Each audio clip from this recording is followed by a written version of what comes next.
6장 메시지와 인터페이스에 대한 설명 진행하겠습니다.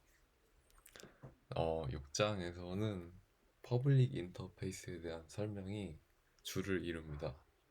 앞부분에 오퍼레이션에 대한 설명, 오퍼레이션에 메시지 수신자까지 붙이는 시나리오, 시나리오에 대한 개념이라든가 메시지와 메소드의 차이도 앞에서 언급을 해주셨는데, 가장 중요한 부분은 퍼블릭 인터페이스에 대한 이 길게 나열된 이 설명이므로 퍼블릭 인터페이스에 대한 설명을 주로 해서 진행을 해보겠습니다.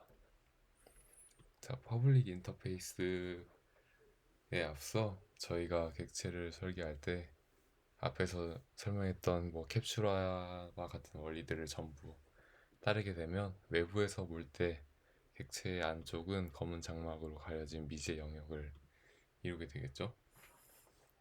자, 그렇게 미지의 영역을 이루게 된다면 객체는 어떻게 의사소통을 하게 될까요? 객체가 의사소통을 위해 외부에 공개하는 메시지들의 집합이 필요하겠죠. 그런 메시지들의 집합을 퍼블릭 인터페이스라고 합니다. 퍼블릭 인터페이스에 포함된 메시지를 이제 오퍼레이션이라고 부르게 되는 거죠. 그리고 여기에 메시지 수신자까지 붙이게 된다면 시나리오라고 부르게 되는 것 같습니다.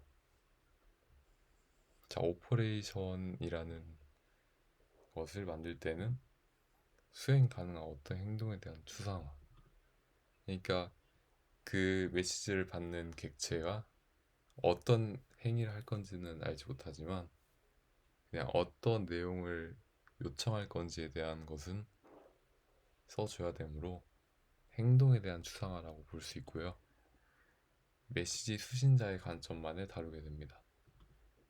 그렇게 해야 오퍼레이션명에 객체가 어떤 로직을 수행하는지를 숨길 수 있고 어떤 요청을 수행하는지만 드러내게 되므로 다른 객체에서도 그 메시지를 이용하는데 편하고 의미가 명확해서 재사용이 아주 원활한 그런 좋은 인터페이스명을 만들 수 있게 되겠죠.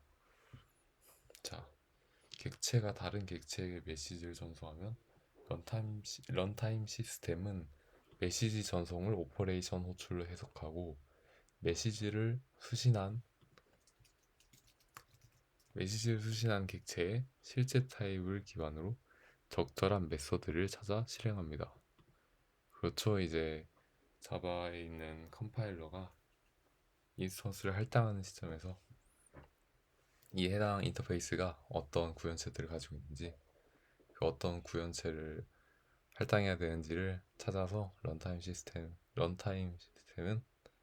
그쵸, 호출을 해석해서 적절한 메서드를 찾고 그 메서드를 실행하는 것입니다. 자, 그 위에서 했던 내용을 아래에서 좀 더 덧붙여보자면 퍼블릭 인터페이스와 메시지의 관점에서 보면 메서드를 호출하기보다는 오퍼레이션을 호출한다는 용어를 사용하는 게 더 적절하다고 종원께서 말씀을 하셨어요. 그러니까 메소드를 찾아서 실행하는 건 오퍼레이션 호출을 먼저 해서 메소드를 찾는다는 거죠. 그러므로 퍼블릭 인터페이스에서 메소드를 찾아 실행한다는 개념이 나온 이유는 퍼블릭 인터페이스에 있는 오퍼레이션 호출을 먼저 사용하기 때문입니다.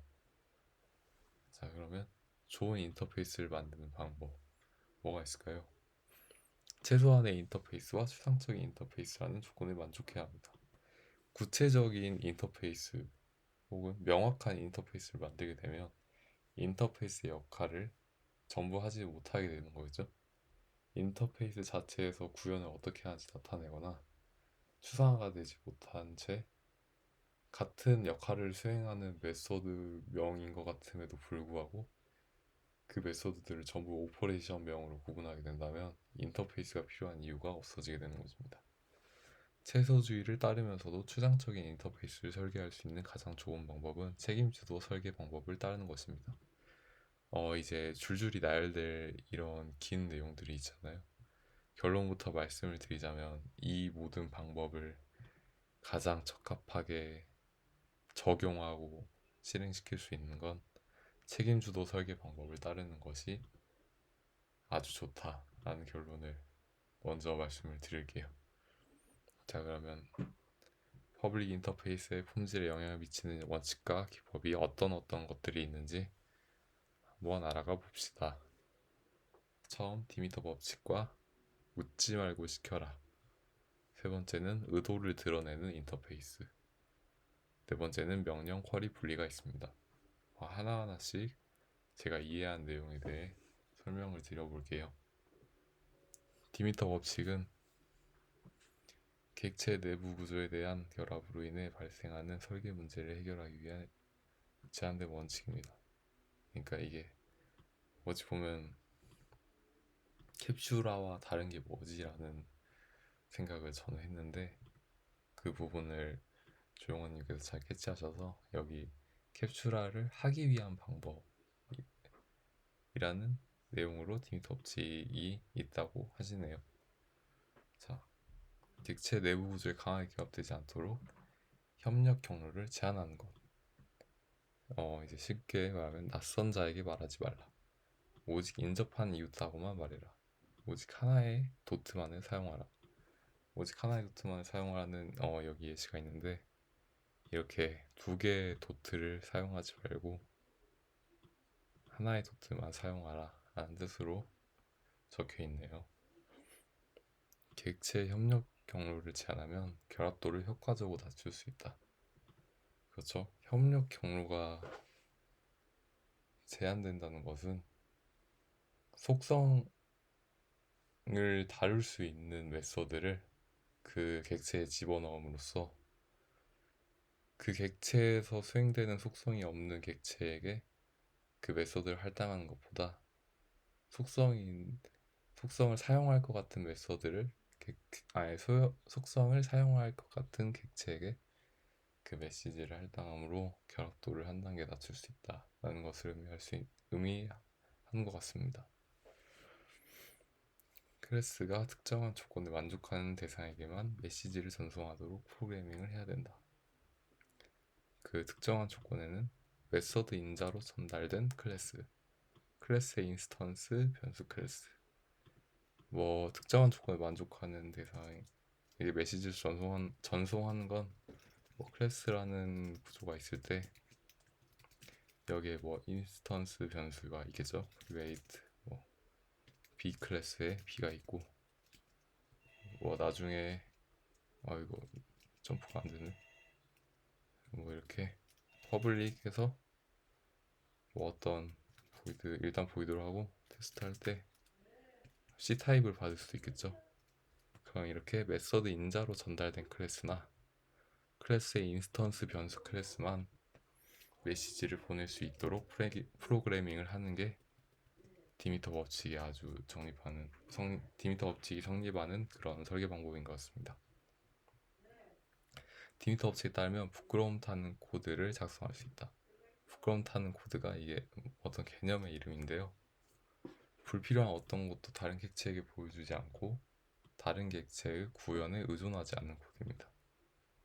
그러니까 수신자의 내부 구현에 결합되지 않는 코드이죠. 수신자의 내부 구현에 결합되지 않는다는 것은 그러니까 이제 수신자의 내부 구현에 의존해서 자신의 코드가 변경되는, 그러니까 자신이 그 구현에 의존하는 그런 코드를 하지 않아야 된다는 것이 부끄러운 코드를 작성했다라고 볼 수 있는 것 같습니다. 자, 디미터 법칙을 위반하는 코드의 전형적인 모습은 아까 위에서 잠깐 말씀한 것처럼 이렇게 말씀드린 것처럼 점을 이렇게 두 개 사용하는, 단순히 두 개가 아니라 사실 더 따져보면 어떤 방법이 있는데 getMovie라는 클래스를 가져와서 getMovie 안에 있는 메시지까지 호출해버리는 이런 클래스, 이런 메서드를 디미터 법칙을 위반한다고 하고 있습니다. 메시지 전송자가 수신자의 내부 구조에 대해 물어보고 반환받은 요소에 대해 연쇄적으로 메시지를 전송한다. 지금 위에 코드가 그러죠. 내부 구조를 물어보고 반환받은 요소에 대해 연쇄적으로 메시지를 호출하고 있어요. 이걸 가치 충돌이라는 단어로 하는 것 같습니다. 클래스의 내부 구현이 외부로 노출됐을 때 나타나는 전형적인 형태입니다. 캡슐화가 위반된 형태죠. 메시지의 전송자는 메시지 수신자의 내부 정보를 자세히 알게 됩니다. 메시지 수신자의 내부 정보죠, 이게 get discount conditions가. 근데 이제 요청한 객체의 내부 구조까지 알게 돼버리는 이러한 형태가 캡슐화가 무너지고 디미터 법칙을 위반한 아주 전형적인 모습입니다. 이렇게 되면 전송자가 메시지 수신자의 내부 구현에 강하게 결합하게 되죠. 강하게 결합하게 된다는 것은 이렇게 무비란 메소드를 통해 얻은 무비 객체에 어떤 메소드가 있는지까지 알아버리는 그런 아주 강하게 결합된 형태가 디미터 법칙을 위반할 경우 나타나게 됩니다. 하지만 무비판적으로 디미터 법칙을 수용하면 퍼블릭 인터페이스 관점에서 객체 응집도가 낮아질 수도 있다. 이것은 객체의 속성이 그룹을 이루어질 수 있다라고 적어놨는데 이 아래에서 아마 나올 내용일 텐데 먼저 말씀을 드려보면 객체의 응집도를 높인다는 건 아니고 뭐라 해야 되지?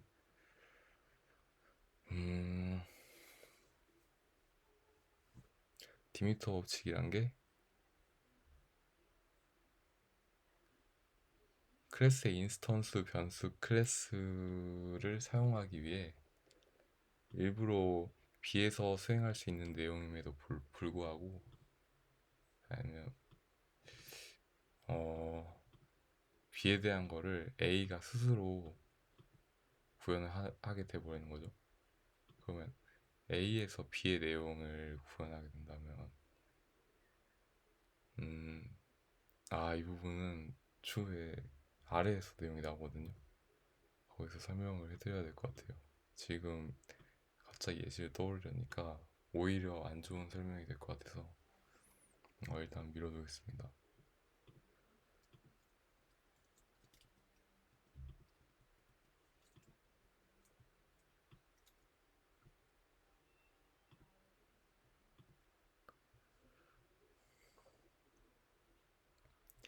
자, 다음 묻지 말고 시켜라. 퍼블릭 인터페이스의 품질에 영향을 끼치는 두 번째 원칙이겠죠. 묻지 말고 시켜라. 메시지 전송자는 메시지 수신자의 상태를 기반으로 결정을 내린 후 메시지 수신자의 상태를 바꿔서는 안 된다. 그렇죠? 상태를 기반으로 결정을 내린 후에 메시지 수신자의 상태까지 바꾸게 된다면 어떤 문제가 생기게 될까요? 객체 외부에서 해당 객체의 상태를 기반으로 결정을 내리는 것은 객체의 캡슐화를 위반하게 됩니다. 그래서 제가 헷갈리는 내용이 뭐였냐면 객체 외부에서 해당 객체의 상태를 기반으로 결정을 내리는 게 내가 이런 일이 발생할 수밖에 없지 않나라고 생각을 했는데 여기서 중요한 거는 메시지를 받은 그러니까 메시지를 호출한 그 객체가 아니라 메시지의 수신자의 상태를 바꾸는 행위. 그러니까 메시지를 요청한 객체는 이제 그 객체의 속성에 대해 책임을 질 필요가 없는데 그 책임을 질 필요가 없는 객체가 메시지의 어떤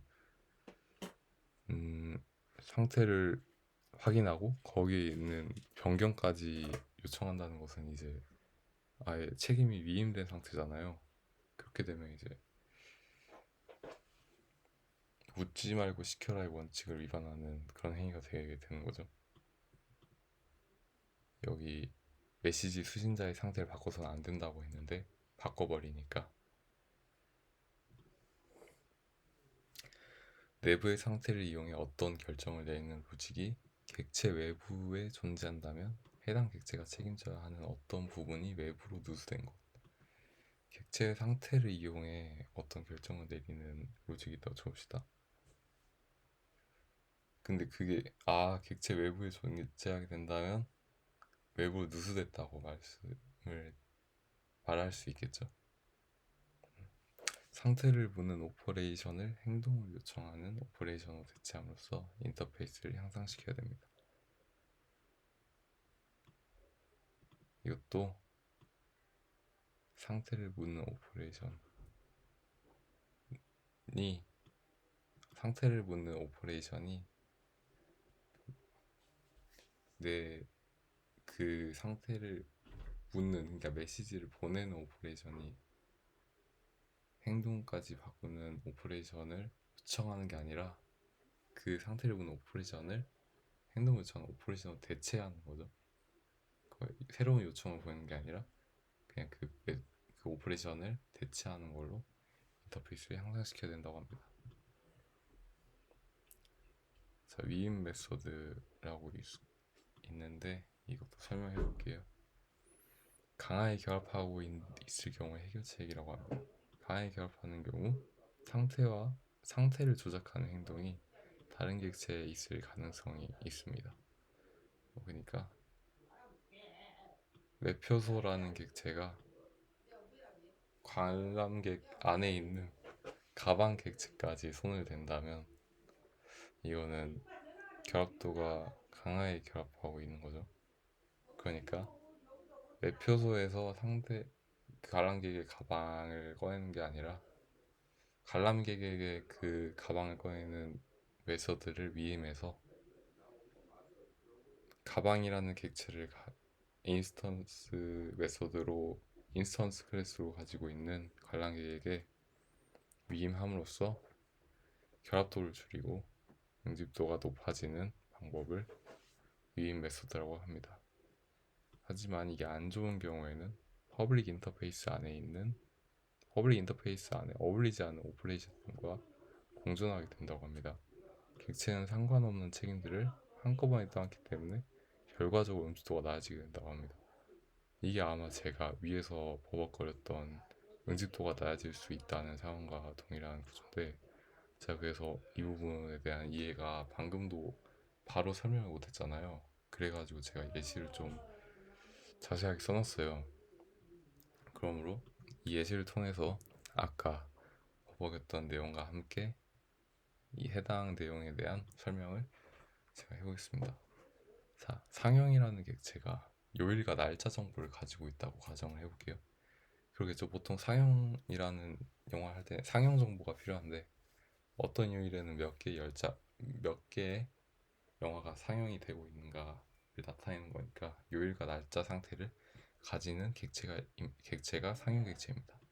자, 이 객체가 많이 알고 있죠. 많이 알고 있다는 것은 그 할인 조건에는 날짜와 요일이라는 속성이 필요한 할인 조건이 있을 수 있잖아요. 만약에 기간에 따라 할인을 수행하는 그런 할인 조건이 있다면 당연히 상용이라는 객체가 요일과 날짜 정보를 가지고 있으니까 그러면 얘가 더 정보 전문가네, 얘가 더 많은 속성을 알고 있네 라고 하니까 여기에 그냥 위임을 해버리자, 메서드 할인 조건을 판단하는 걸 그냥 상용 객체 너가 해버려 라고 맡기게 된다면 결합도는 줄어들겠죠. 결합도가 줄어드는 게 아니라 캡슐화를 이루게 되겠죠. 해당 속성과 그 속성을 이용한 메소드가 같은 객체 안에 있으므로 캡슐화를 이룰 수는 있겠죠. 캡슐화가 향상되지만 기존 할인 객체가 가지던 응집도, 그러니까 기존의 할인 객체가 할인 조건이 자신이 파라미터로 들어오는 요일과 날짜 정보들이 메시지와 함께 파라미터로 들어온다면 그 파라미터 들어온 거를 내가 가지고 있는 할인 정보들을 통해 수행하는 그런 응집도보다 상형 객체가 그 책임을 위임한 그런 상형 객체가 응집도가 더 낮아지게 된다는 거죠.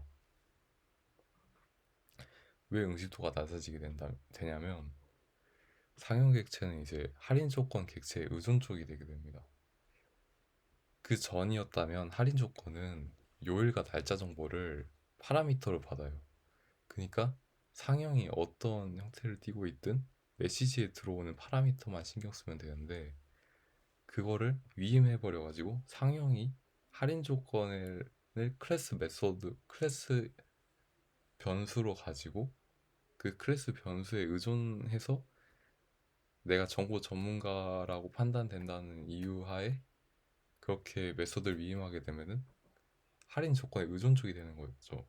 만약에 할인 조건에 뭐 조건이 바뀌거나 그렇게 된다면 해당 조건이 변경된 내용들을 전부 상형 객체가 위임한 그 메서드에 전부 반영을 시켜줘야 돼요.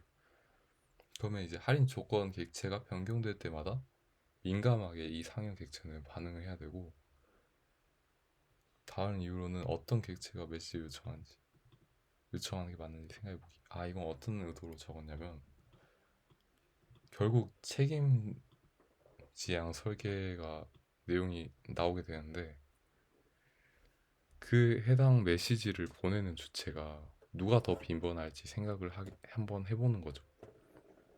할인 조건이 맞는지 너가 판단해줘 라는 메시지가 있다고 쳐봅시다.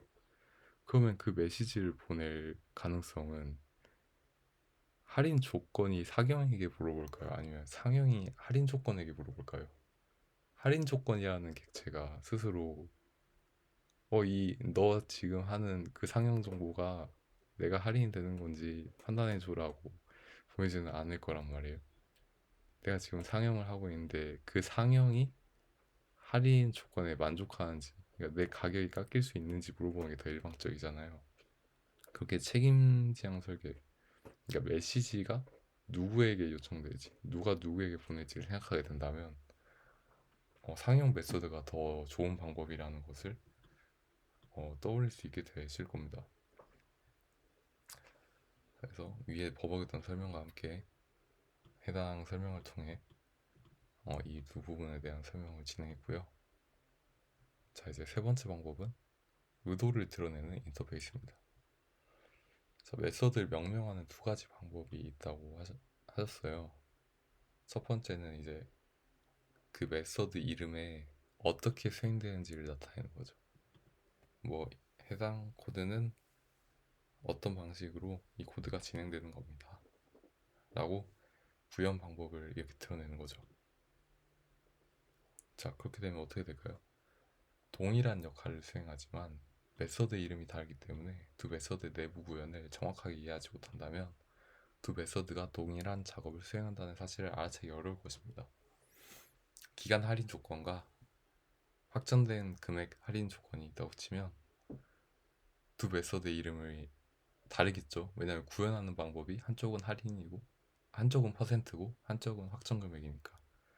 그렇게 두 메서드의 이름을 구현 방법에 따라 다르게 명명하게 된다면 해당 메서드가 뭐 어떻게 구현되는지 말고 뭐 어떤 목적으로 사용되는지는 모르게 되잖아요. 그럼 이해하기도 어렵겠죠. 그리고 두 메서드가 동일한 역할을 수행한다는 것도 확실히 인지하기 어려우니까 문제가 생기게 됩니다. 그리고 더 중요한 건 캡슐을 위반한다는 거. 클라이언트로 하여금 협력하는 객체의 종류를 알도록 강요하게 됩니다. 이제 할인 조건에 퍼센트도 있고 확정 금액도 있어. 넌 두 개 다 알아야 돼 라고 강요하고 있죠. 할인 여부를 판단하는 방법이 변경된다면 메서드의 이름 역시 알아야 되고 뭐 나는 퍼센트도 확정 금액도 아니고 뭐 다른 방법이야 하면 그 구현 방법에 대한 메서드 오퍼레이션을 더 추가해야 되고 그러면 그 이름까지 이제 그 메시지를 요청하는 객체가 또 알아야 되고 또 이제 메시지를 전송하는 클라이언트의 코드도 함께 변경해야 되는 뭐 이런 점을 들면 변경이 아주 취약한 구조를 이루게 됩니다. 자 그럼 두 번째 방법 어떤 작업을 수행하는지가 아니라 무엇을 하는지를 드러내는 거죠.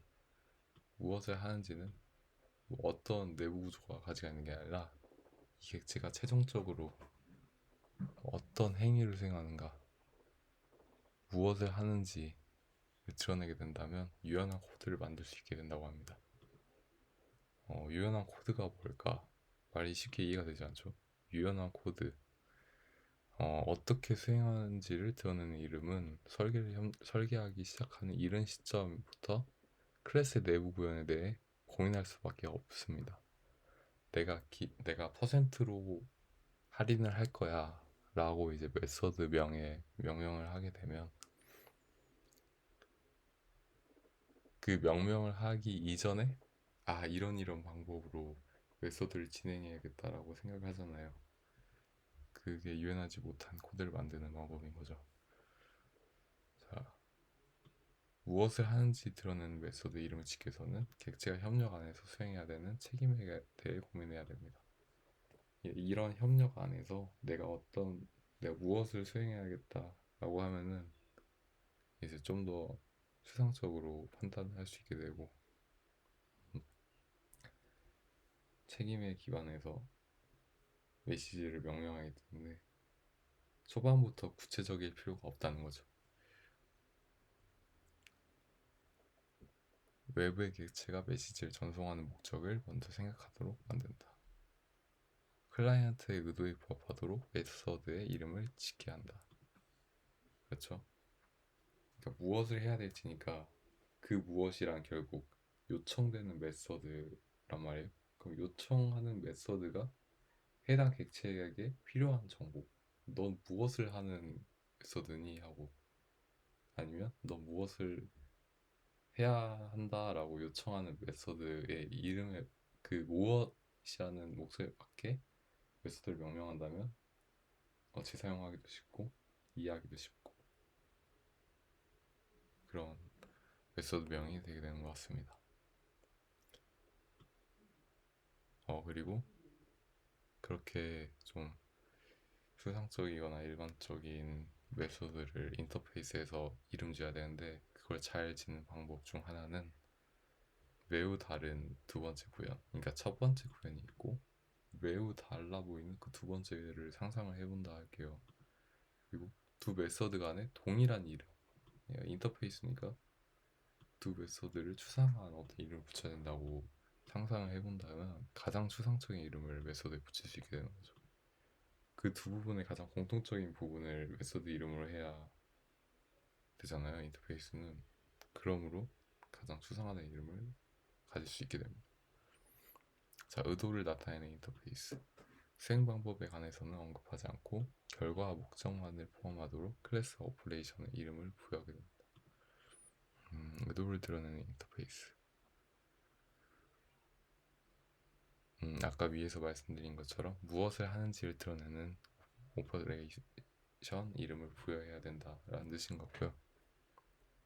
또 마찬가지로 방정식을 푸는 방법, 근해 공식이 b제곱 있잖아요. b제곱분의 마이너스 그렇게 제시하지 말고 이름 공식으로 그냥 근해 제곱 메소드이다 라고 하면은 아주 의도를 드러내는 인터페이스고 아주 좋은 방법이라고 할 수 있는 것 같습니다. 네 번째, 명령 쿼리 분리입니다. 퍼블릭 인터페이스의 오퍼레이션을 정의할 때 참고할 수 있는 지침을 제공하게 됩니다. 절차를 묶어 호출 가능하도록 이름을 부여한 기능 모듈을 루틴이라고 하는데 이제 절차를 묶어 호출 가능하도록 이름을 부여하는 기능이 이제 저희가 언뜻 생각하기로는 함수가 떠오르죠. 이제 함수 말고도 프로시저가 있다고 합니다.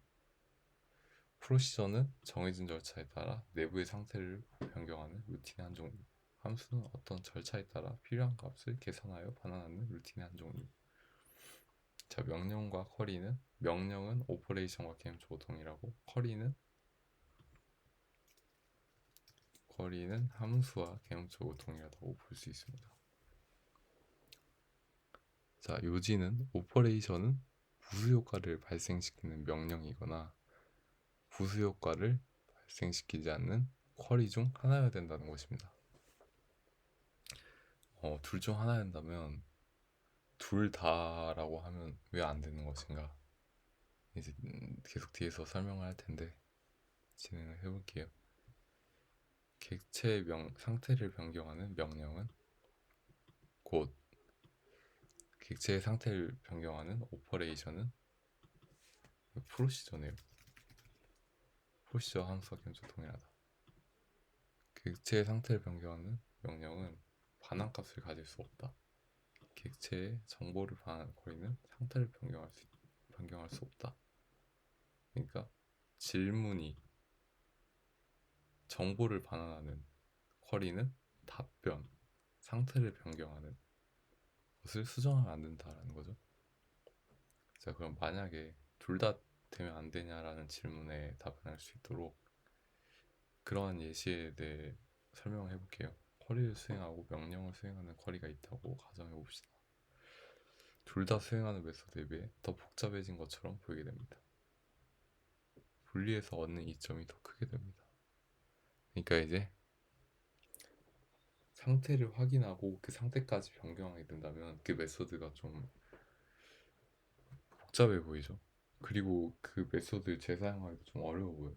왜냐면 해당 메소드를 호출할 때마다 나는 정보를 확인하려고 그 메소드를 요청한 건데 그 메소드가 속성을 변경시켜 버린다면 해당 메소드를 요청할 때마다 상태가 계속 바뀌게 되겠죠.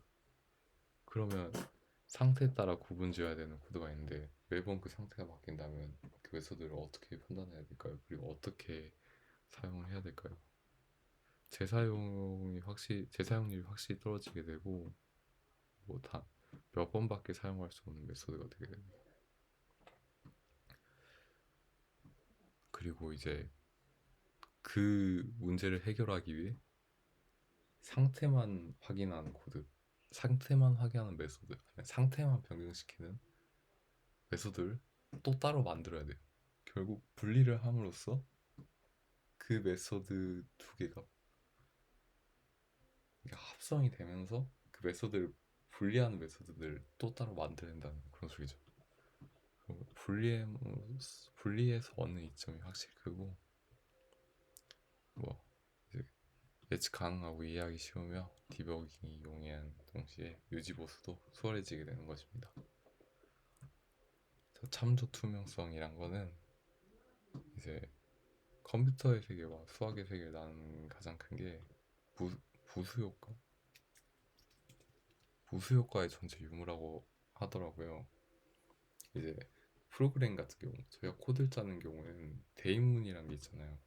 뭐 값을 제할당하는 뭐 그런 대인문이 있는데 그 값을 통해서 다른 값으로 변경하는 게 가능해요. x의 값을 뭐 플러스 2를 하면은 x 플러스 2가 아니라 그 x라는 변수에 다시 대입되게 되니까 다른 값으로 변경이 가능하잖아요. 그러면 이제 함수 내부의 부수 효과를 포함하는 경우 아까처럼 대인문을 통해 다른 값으로 변경되는 경우 동일한 인자를 전달하더라도 동일하게 x값을 전달해도 그 결과값이 대인문을 통해 변경되어 버렸으니까 그 결과값이 매번 달라지는 거죠. 수학은 참조 투명성을 엄격하게 준수합니다. F1이 3이라는 결과를 저희가 도출했다면 그 F1이 쓰이는 다른 곳을 전부 그냥 지우고 3으로 변경하더라도 전부 성립하는 그런 수학식이 되죠. 그렇게 문제를 풀기도 하고요. 모든 함수를 이미 알고 있고 하나의 결과값으로 F2를 3으로 대체할 수 있기 때문에 식을 쉽게 계산할 수 있습니다.